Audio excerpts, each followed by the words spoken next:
Bonsoir tout le monde.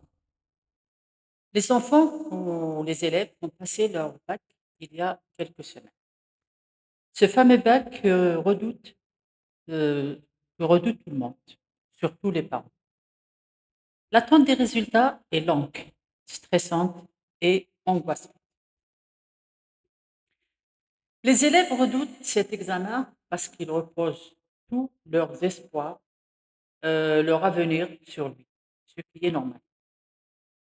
L'élève se voit déjà à l'université, faire des études supérieures, avoir un bon bagage, un beau métier de son choix, un bel avenir où il réussira sa vie et réalisera tous ses rêves.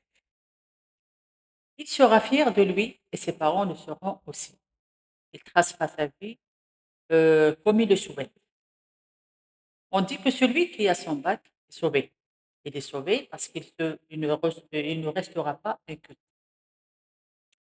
Il fera des études qu'il choisira lui-même, pour la plupart bien sûr. Il fera un métier où il sera à l'aise. Il aura une place importante dans la société.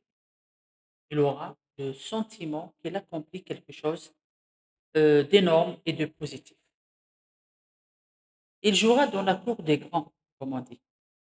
Donc, avoir son bac, surtout dans notre société, c'est plus pour le regard des autres, comme les proches, les amis, les voisins.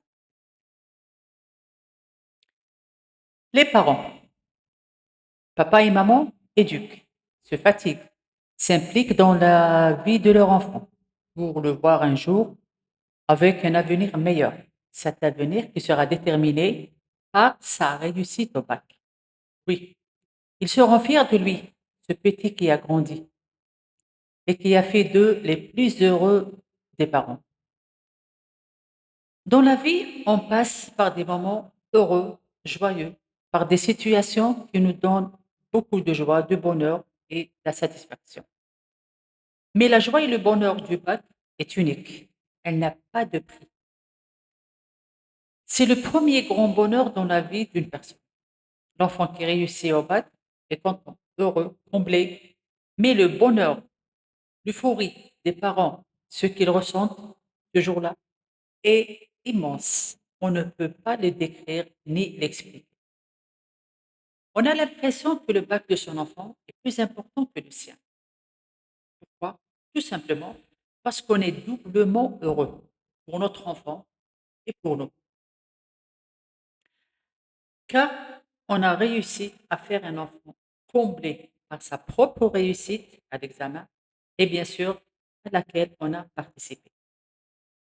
On est content et fier de notre enfant, fier du fruit de notre éducation et ce qu'on a accompli, fier devant la famille, les proches, les amis, les voisins, fier parce que ce petit qu'on a fait aura une bonne place dans la société. Il tracera son chemin de bonnes balises bien solides. Tout ça parfois pousse certains parents à appréhender cet examen. Ils ont peur de ne pas goûter à cette joie et à ce bonheur. Et là, ils commencent, les parents bien sûr, à réagir d'une façon pas très correcte et irréfléchie.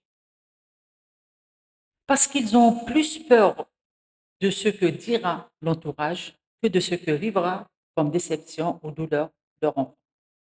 Ils ne pensent même pas à sa stabilité mentale. Et là, ils commencent à déteindre leur mal-être sur lui et lui transmettre leur stress et surtout leurs ondes négatives. Chers parents, sachez que le plus délicat et le plus difficile dans la vie d'un élève, c'est le moment d'après-bac. Ça veut dire le moment qui vient après l'examen du bac.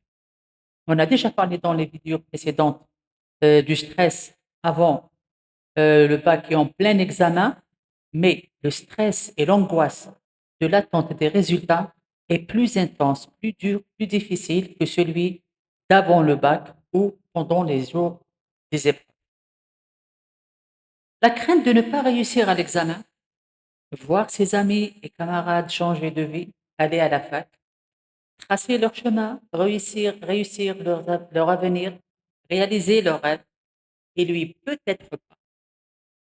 Cela crée en lui une énorme angoisse et peut-être même le déstabilise mentalement. Ça le rend vulnérable et fragile.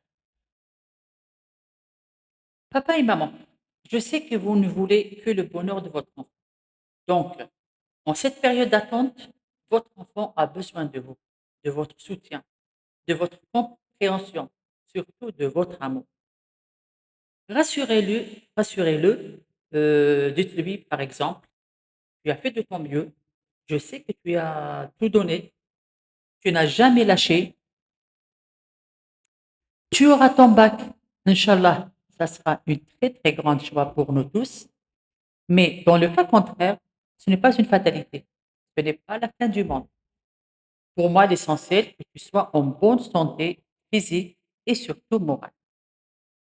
Essayez de positiver la situation, car cet enfant a peur de l'échec, a peur de ne pas réussir. Ne pas réussir, c'est ses rêves qui seront effondrés. Mais sa plus grande douleur sera la déception de ses parents, leur tristesse et leur désarroi. Donc, aidez-le à surmonter cette épreuve, à bien passer cette interminable attente, tout simplement, en soyant présent à ses côtés, en communiquant beaucoup avec lui, en parlant de tout et de rien, en essayant de faire quelque chose, quelques activités pour lui changer les idées, pour qu'il ne pense pas au pire. Riez, blaguez, jouez avec lui, occupez-lui l'esprit par votre présence. Mais avant tout ça, n'oubliez pas de faire avec lui ou seul, et qu'il fasse ça tout seul, une petite correction, au moins des matières essentielles, une correction d'une façon générale. Comme ça, il saura à quoi s'attendre. Ça lui évitera la grande déception ou le choc, au cas où. Et là, je souhaite une bonne réussite à tous nos candidats, que Dieu réalisera les souhaits de chacun, Inch'Allah. Sur ce, je vous dis au revoir.